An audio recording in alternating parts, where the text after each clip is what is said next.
Look, I'm unstoppable. Forget your defense, nothing but an obstacle.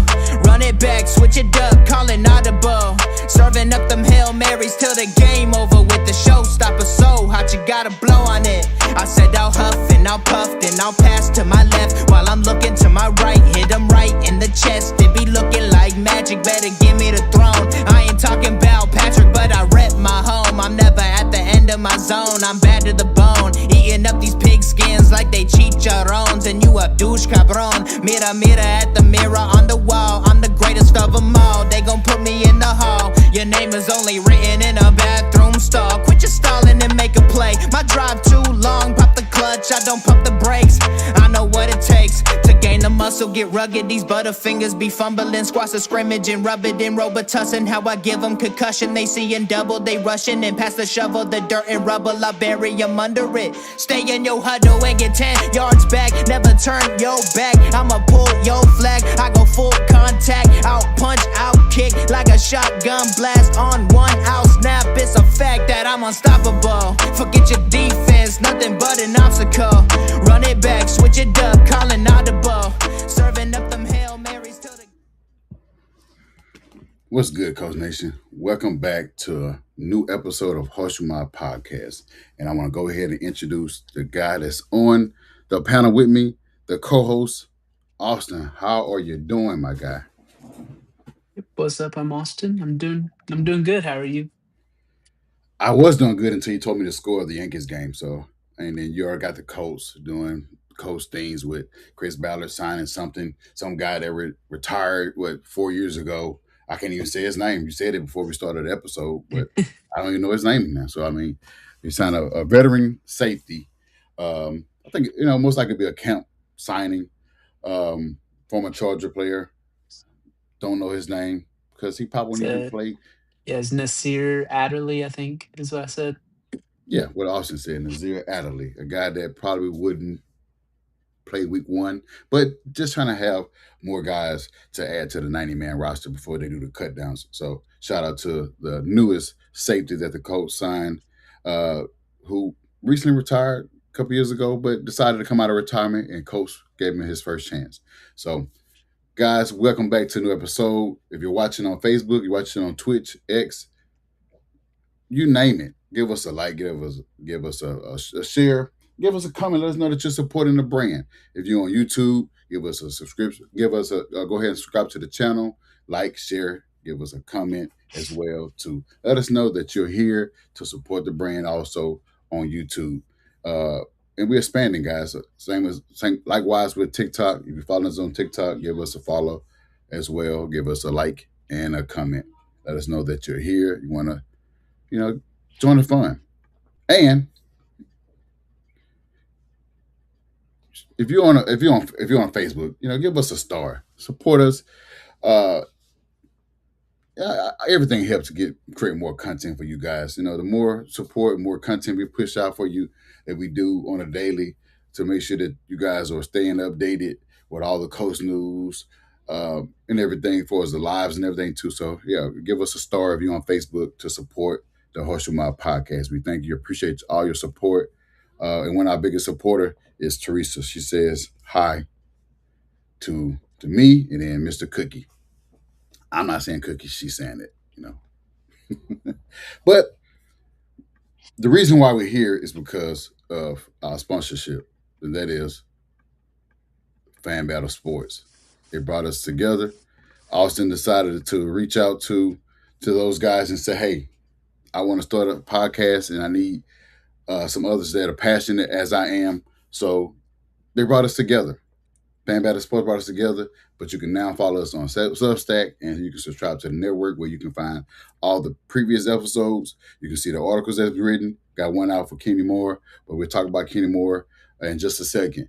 But check out all of the episodes, all the previous articles, and then you'll see merchandise coming soon at some point where you can support the Horseshoe Mob brand. Again, appreciate all your support. It weren't for you guys, we wouldn't be here. Like I said, it was an idea that I also brought up. Just the ideal, and we made it 4 years now. So shout out to Austin for also helping putting this together, and now we are a brand and we are brothers for for life until he get old and tired of doing this. And likewise with myself. So shout out to supporters though. And I mentioned the guy's name, Kenny Moore. Colts and Kenny Moore has mutually agreed on to seek a trade. Now, Kenny Moore was an undrafted free agent back in 2017 ish. Signed a camp deal with the Patriots, but did not make the team. So the Colts decided to bring him on to the squad, and he's been a mainstay with us for 9 seasons up until the news we got the other day. Um, if you're a Colts fan, you know what Kenny Moore brought to this team. I think after he made his first Pro Bowl, former DC Matt Eberflus gave him the nickname Lightning in the Bottle, and he has shown that even before then, but have shown that ever since he got that name, he has made countless interceptions, countless plays, sacks, tackles in the backfield, you name it, tips, everything, you name it. He has made all those plays with us for 9 seasons, and it appears that he is on his way out, possibly to a contender team or a team that's looking for a nickel cornerback. Austin, how are you feeling about possibly losing a 9-year vet, Kenny Moore? Yeah, I mean, it's definitely sad. Like, he's one of those guys that you thought he's going to be a Colt until he retires. I'm sure that's what a lot of Colts fans wanted. But at the end of the day, it's a business, and if he wanted out and the Colts didn't want to pay him, I guess, what he wanted or whatever happened behind the scenes, I wish him the best of luck. He's obviously been one of our most consistent good players on our defense. Even when our defense was playing poorly, he was still there and doing his job. Like you said, he was undrafted, so he came into the league with a chip on his shoulder, and he proved a lot of people wrong. So it's good to see someone like that do well, and he's done great for the Indianapolis community. So wish him well wherever he ends up. And I agree with everything you said for us, what he done on and off the field for the Colts. And I have a proposed trade. If he's sent out, um, I the proposed trade I have would be the Colts receiving a 4th round pick and conditional 7 that could lead to a 4th round pick with performances for as play and also uh, playoff performances. And I had 2 teams that I think that could make that trade. That would be sending to a team that 2 teams that are contenders, been contenders for years, been in Super Bowls as well in recent years as well. The Chiefs. Not a lot of us like the Chiefs, and then the Eagles. The Eagles have one 4th round pick in this year's 2026 draft. It's pick 109. The Chiefs have 2 4th round picks. I think it's 114 and 137. That the Colts could get one of those 4th round picks of this year, and then like I said, a conditional 7 that could lead up to a 4th with performance based with playoffs and starts and stuff like that. So those teams that I can see the team trading him to, because you a guy like him, you want to send him to a good team, not a team that's up and coming. You don't want to send him to you don't want to send him to the Raiders. You don't want to send him to the Browns that are, been winning 5 games and 4 games, and been tanking for a 4-star round pick. You want to send him to a contending team, and those teams that I mentioned will help him, continue to make plays on a winning team. You have a proposed trade that you think the team could look to get, or where he can go. Um, I didn't come up with a trade. I think a fourth would is probably around about where we're gonna get, because he is, I think, 31, and on his contract is coming to an end. So fourth sounds about Yeah. right. Um, but whenever I first saw the news, I thought Chiefs, just because they've lost a few guys in their secondary, and he could come in and be a vet for them. But I mean, I'm not 100% sure. No trees. He's not on vacation. He's on his way. He said he's driving home and he's gonna get set up and he'll be on an episode. Like you said, Chiefs. They lost one of their best one of their best corner to the Rams, and they paid him $100 million. And they lost that's McDuffie, and they lost other guys as well in the draft. I mean, in free agency, I think one went to Joshua Williams. He went to the Titans, and other players went elsewhere. I couldn't remember where they went. Um, so him going there, I mean, he wouldn't because he don't play on our side. He played more in the slot, so they definitely would be something that would well, again, nobody. We played the Chiefs as well. We played both Chiefs and the Eagles. So you don't want to really see him so soon with the Chiefs making plays in their secondary. But again, you want to send him off to a winning team at 30, 31 years old, where he can still make an impact on a defense. Um, and I don't think this is one of those things where he's too old for our defense. I think it's probably just time for a change for both parties, the organization and for him. Since he's been there, I think we again want to make two playoff appearances since he's been there. Not really done much to uh, keep him on the team. Just more losing and more disappointment. All it does for a veteran guy is just rotting on the team. And they can be with somewhere else making countless plays for a winning team and on a brighter stage, like the Super Bowl, like AFC or NFC championship. So those things like Yeah, that. So yeah. go ahead. Sorry. And another thing I wanted to add, like you said, it wasn't. I don't think it's his age is too old. It's just like you said, time. And the team has shown that they're getting rid of some past captains. Like Kenny Moore's been a captain, Michael Pittman Jr.'s been a captain, Zaire Franklin's been a captain, Anthony Richardson, he was a captain. Uh, so like we're moving on from some of our leaders, our leadership, and I think it's like it's yeah, we haven't filled those roles yet, but they might have people in mind. They might have a plan in place. We'll just have to wait and see what they do.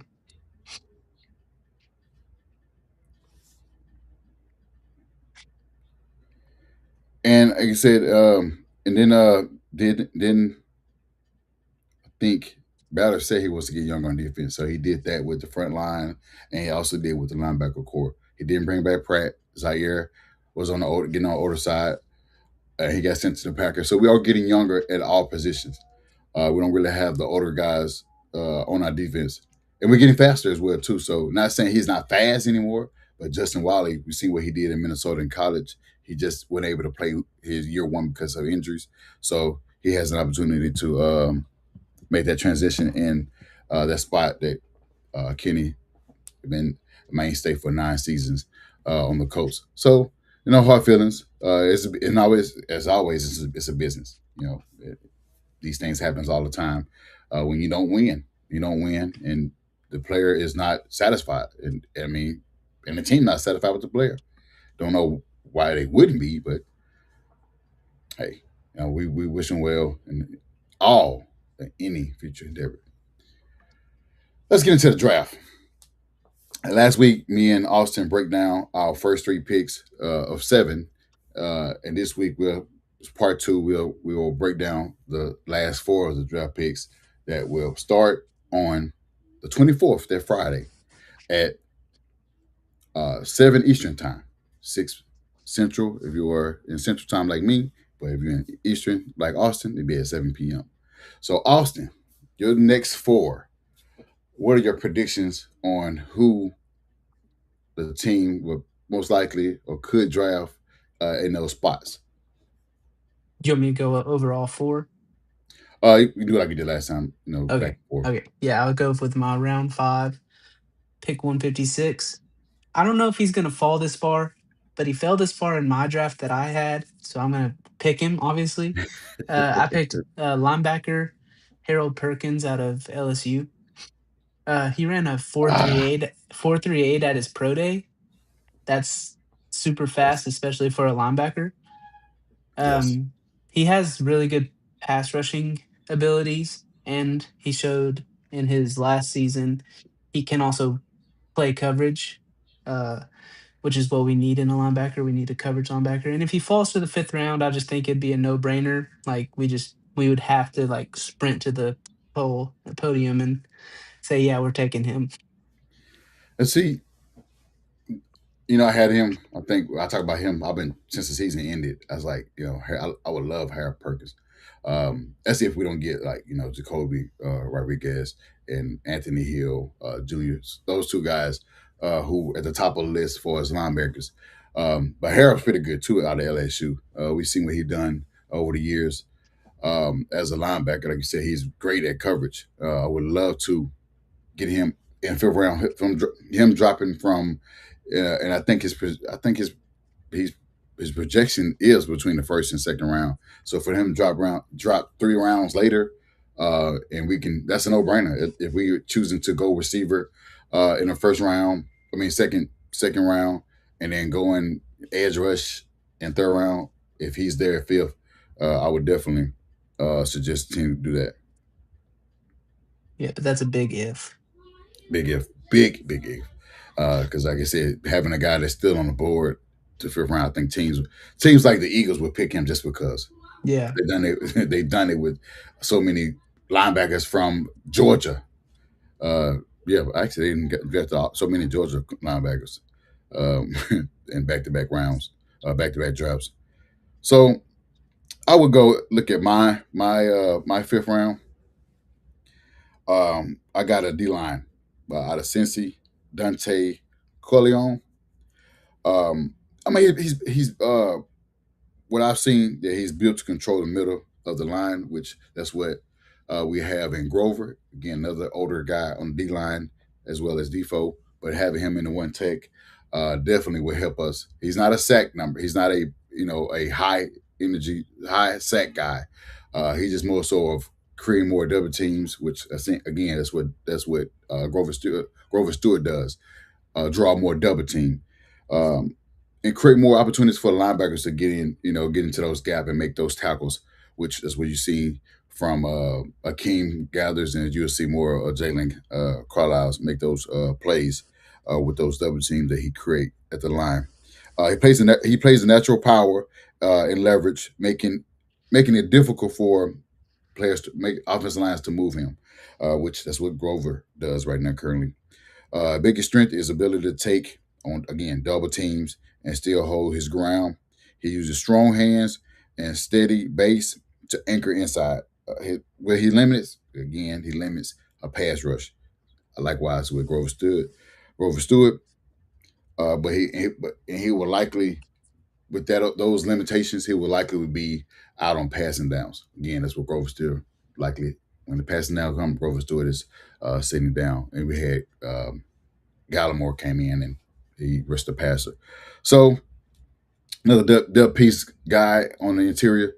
Love to have that guy on the team as another depth piece. We didn't sign so many depth guys. We got one from I think two from the Chiefs, and then we just kept adding more depth guys behind Grover Stewart. But adding this guy in the draft would be excellent. So go ahead with your next pick.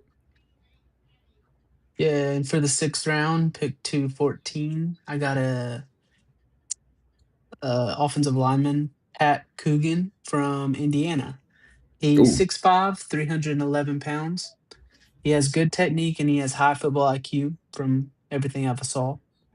mhm. Apparently, he played guard at Notre Dame the year before and then played center at Indiana.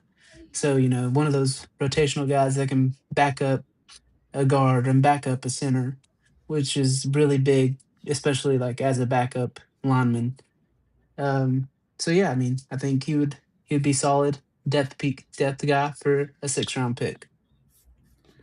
The one thing you mentioned is depth. Do you say he was versatile, or you just say Yeah, he was versatile? he has good technique and a high football IQ, and he can play multiple positions. So So and that's one thing that Ballard been doing. Yeah, I think he got with Danny Pinter. He was offensive line guard. Uh, it was who else? Matt, I think was able to do that. yeah, Concalves. He played tackle and guard. Who else? Braden Smith. he was Yeah, a he's he drafted was a as a guard. guard, moved Yep. to tackle. So it Yeah, pretty much went. he could definitely take like a Danny Pinter's spot since he's gone now. Like, In fact, went to the Giants, I think. Yeah, yeah, I think so. So yeah. And so, and in that same token, for my pick, 214, I got offensive lineman, Matt Golban. He is he out of Michigan State. Um, Another depth guy that you mentioned, depth guy that plays multiple positions. He's a physical, dependable interior lineman who plays with good balance and sturdy base, which we need. I like that. I like the fact that he's physical. Much like what we have in Quinn Nelson, he's not as physical as Quinn Nelson because they don't have the arm talent as Quinn Nelson and Bernie does. So, nevertheless, I still would have him on your line based off the toughness and being able to not being able to be knocked off his spot. You definitely need an offense line that's not movable. Um, I think weaknesses right now I seen for us limitation is again with they don't have the arm talent uh, as the other guys, but he definitely have the mentality in the trenches. Again, versatile, can play center guard, and he's great in the run game. Which when you have a guy like JT, you need a guy that's great in that role. We need more guys in passing, but run game is probably we're going to be running the ball a lot like we did last year. So you need more guys that are able or great in that part of the game. So having him in 214 as a depth guy, most of our picks going to be depth guys. We're adding him to the fold of things or to the mix would definitely be an added bonus because we lost guys in free agency. yeah, So who your 249? yeah. Seventh round, pick 249. I got defensive lineman out of Tennessee, Bryson Eason. He's not bad. Um, no, he's good. If like he played really well for Tennessee. As people know, I'm a Tennessee fan, and I mean he's been a starter for 2 years now. Um, he was recruited to play linebacker, moved to defensive tackle, so he moves really well, especially for a defensive tackle. He uses his leverage really well, and he is strong, so he uses that as well. And he's a good run stopper, which was what you need in a defensive tackle. But yeah, I mean, I've watched him play every game. He he could fall to the seventh round because sometimes it feels like he's not really there. He's just like on the field, which is, I mean, the seventh round pick. It is like you're getting what you get, but he can also make some really good plays and stop the run really well, like I said. So And one thing you mentioned, and I hate to say it, so don't record me. Don't go back and take screenshot this or whatever. One thing you guys can hang your hat on is Tennessee Vols. Prior to firing the defensive coordinator, had a great defense, and I've seen it for the past couple of seasons that you guys been great at run, stopping the run. I know we had Jan Miller, and then the year before that, uh, we don't have the same type of running backs that we normally recruit and have. So you guys, but nevertheless, give you credit. You guys been able to stop the run. Even when you was able to run the ball too with Simpson. Last year you weren't really able to run the ball like you would in the past. But again, your run defense has been excellent along with your passing defense. Your secondary was good. The previous year, last year, you had a lot of injuries. So that's one of the reasons why you guys probably did move on from your defensive coordinator, but your defense has always been good. Your frontline linebackers, also corner, your back end has been always been good. So I will agree to that. Seeing that, I don't want to say that, but yes. For as what she said, for as IU guys, I mean, I don't have a problem with getting a receiver, getting offensive line, getting D line, getting linebackers. I mean, from Indiana because they all been good. All yeah, I they mean, Indiana had an amazing season, and if you yes. can get somebody off that team, I think it'd be a win. Yes, and they got what, two receivers. I know you got I can't say the other guy name, but I know Yeah, you got Omar Cooper Jr. You have him, and then you have the other guy 13. Um, I can't always Surratt. I can't. I always botch the name.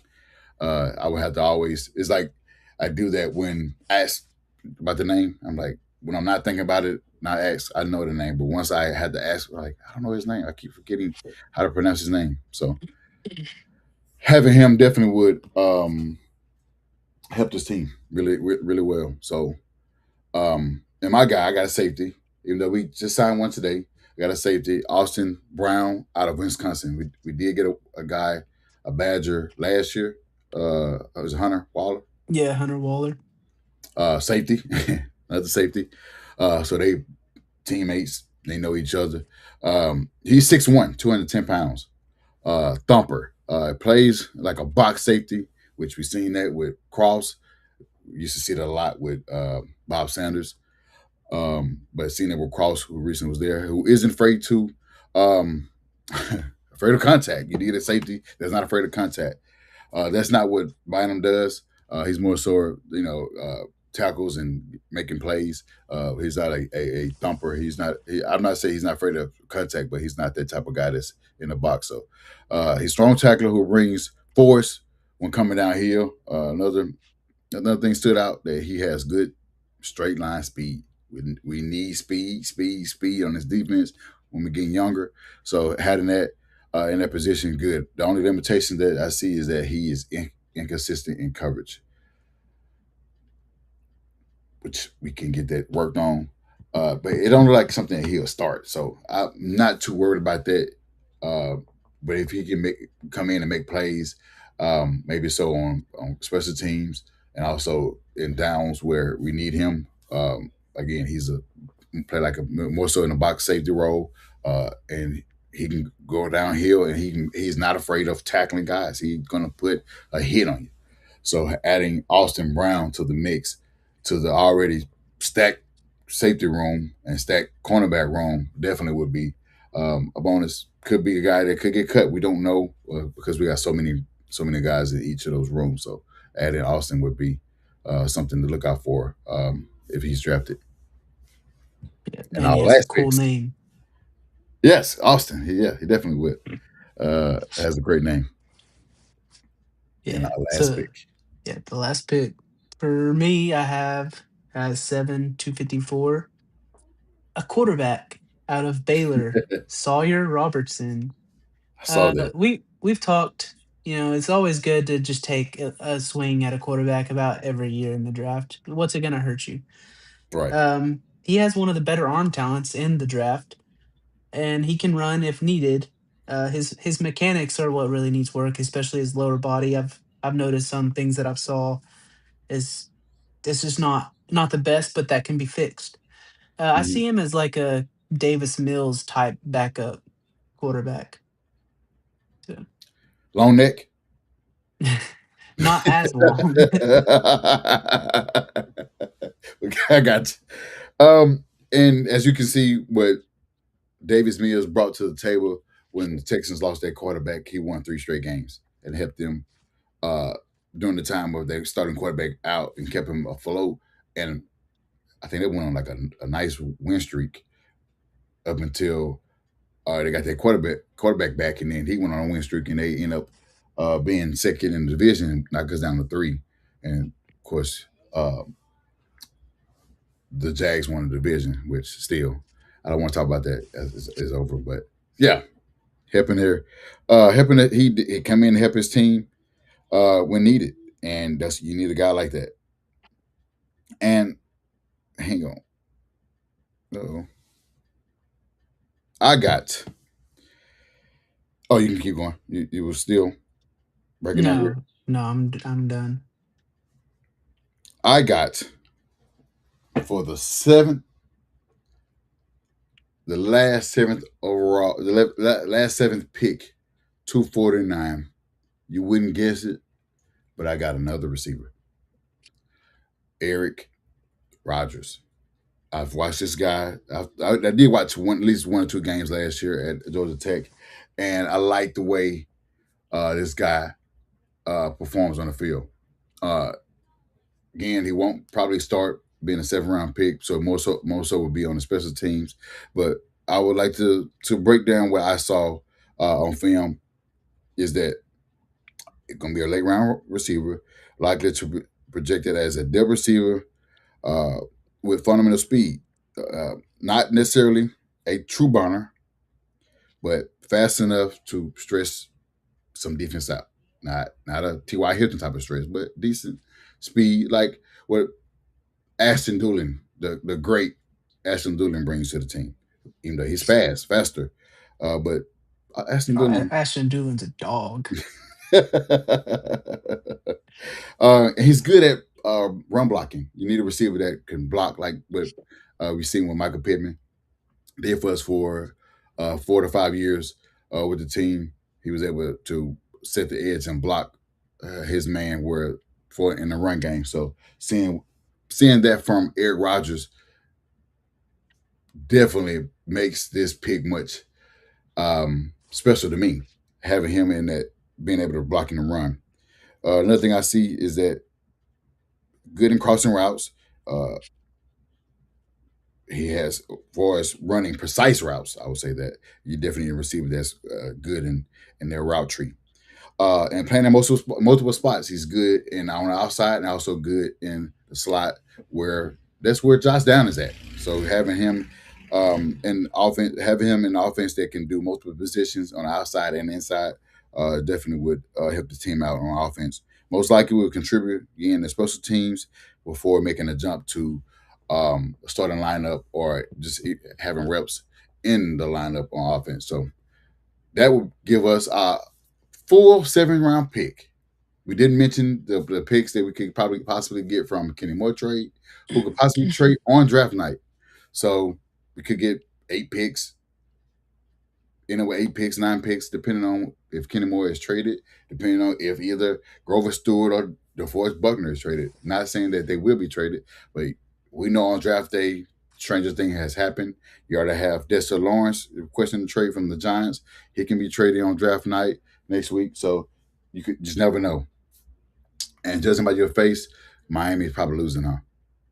Well, we're in overtime. We're down by 3 right now. I'll, I'll look at your face. Like something bad happening. I know you said about the Yankees, and so I'm already that disappointment has already been gone from me right now. Teresa said, she say, I don't know where my people's at, but I mean, Hey, it's maybe they're okay. just busy. It's all good. They were Hey, one thing they're doing right now, Teresa, they're watching the Pacers in the playoffs. They're in play in right now, and they're watching the Pacers. Are they not in playoffs? They're not. No, they didn't make it this year. They didn't make it.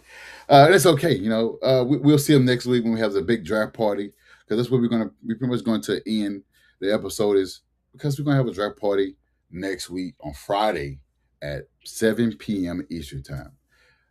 That's because we won't have a pick on Thursday, so we're gonna waste y'all time being on the episode talking about what the other teams do in the first round because our first round pick is who? Sauce Sauce Gardner. Gardner. What a So dog. we got a dog already. That's who our draft pick is for the 2026 draft. So we will see y'all next week on Friday, not Tuesday, not Thursday, but Friday at 7 p.m. Eastern, which is 6 p.m. Central. Maybe a little late, because I working. I gotta, get home and get things prepared. I get off at 7 o'clock, so we may be behind, or we'll talk about the rest of this stuff. But I hope it will be going live on time. And again, we still, I mean, being late really don't, not an issue because we're drafting at 47 guys. So um, that brings this episode close to an end. What do we have left on this? I did want to mention that again. The schedule could be released between May 12th and the 14th, so be on the lookout for that schedule. I think it's going to be on the 14th because the last year I think it's between the 14th and 15th where they announced the schedule. So be on the lookout for that, and you'll be able to get your tickets and support the team for those that still support the Colts because I don't support them. So whoever else will support them. Austin used to be a ticket holder, but he said, "Fuck this, the team suck. I don't want to do this anymore."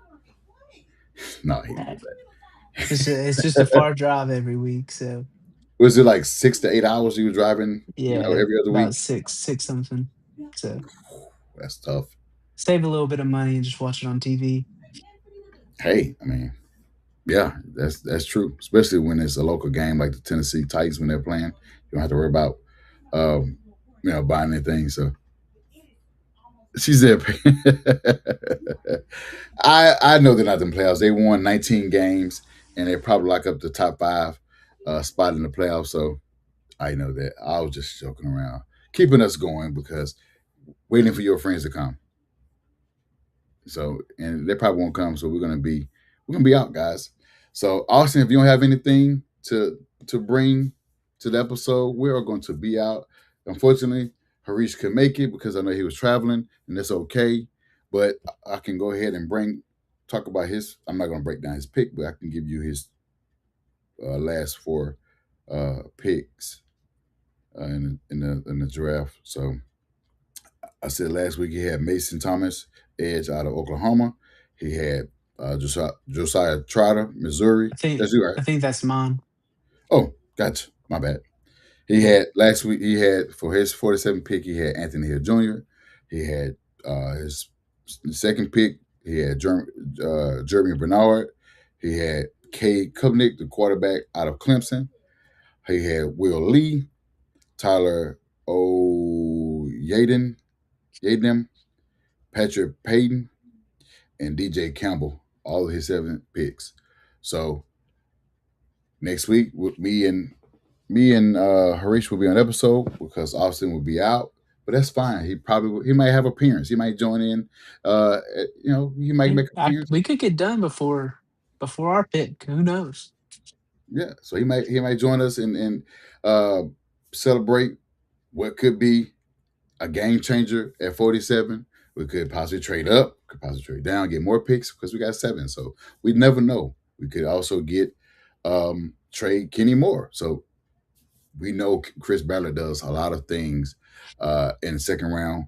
If you haven't noticed, I want to briefly go off and mention the moves or the draft picks in the second round that Chris Ballard has done, and they've been successful.